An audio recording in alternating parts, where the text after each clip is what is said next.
अखंड Bharat TV breaking. China Bharat विवाद समय के साथ साथ एक गंभीर मुद्दा बनता जा रहा है।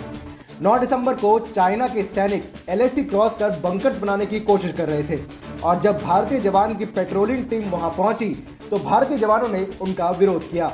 भारतीय जवानों की तरफ से आपत्ति जताने पर चाइना के सैनिकों ने भारतीय जवानों पर पथराव शुरू कर दिया, जिसके जवाबी हमले में भारतीय जवानों ने चाइना द्वारा बनाए बंकर्स को नेस्तनाबूद कर दिया, जिसके बाद चाइना के सैनिक आक्रामक हो गए और हाथापाई पर उतर आए।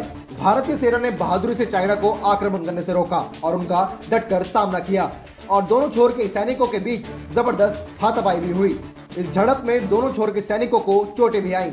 सलामत की बात यह रही कि भारत के किसी भी सैनिक को गंभीर चोटें नहीं आई हैं और ना ही किसी की मौत हुई है।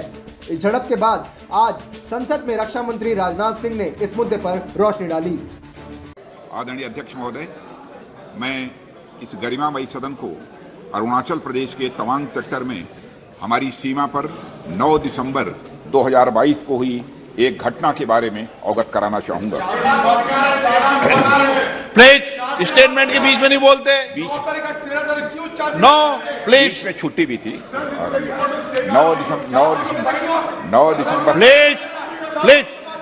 दिसंबर 2022 को PLA ट्रुप्स ने तवांग सेक्टर के यांसे एरिया में लाइन ऑफ एक्चुअल कंट्रोल पर अतिक्रमण कर स्टेटस को एक तरफा बदलने का प्रयास किया।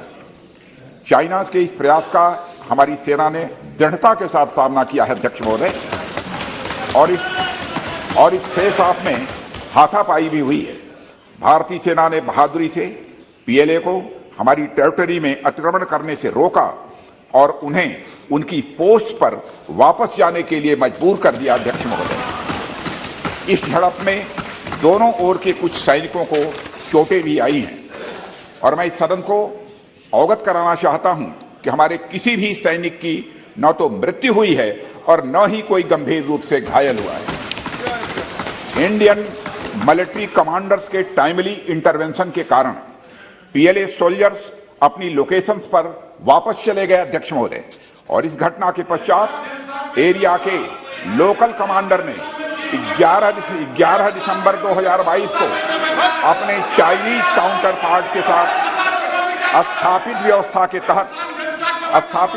के तहत एक फ्लैग मीटिंग की और इस घटना पर चर्चा की। चीनी पक्ष को इस तरह के एक्शन के लिए मना किया गया और सीमा पर शांति बनाए रखने के लिए कहा गया। इस मुद्दे को चीनी पक्ष के साथ कूटनीतिक स्तर पर भी उठाया गया है। अध्यक्ष महोदय, मैं इस सदन को आश्वस्त करना चाहता हूं कि हमारी सेनाएं हमारी भौमिक अखंडता को सुरक्षित रखने के लिए पूरी तरह से प्रतिबद्ध हैं और इसके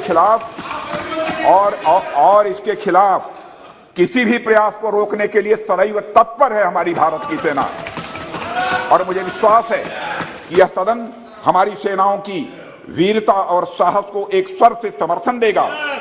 और अध्यक्ष महोदय, मैं पूरी तरह से आश्वस्त हूं कि यह संसद बिना किसी संशय के भारत की सेना की क्षमता, शौर्य, पराक्रम व प्रतिबद्धता का भी अभिनंदन करेगा। धन्यवाद अध्यक्ष महोदय।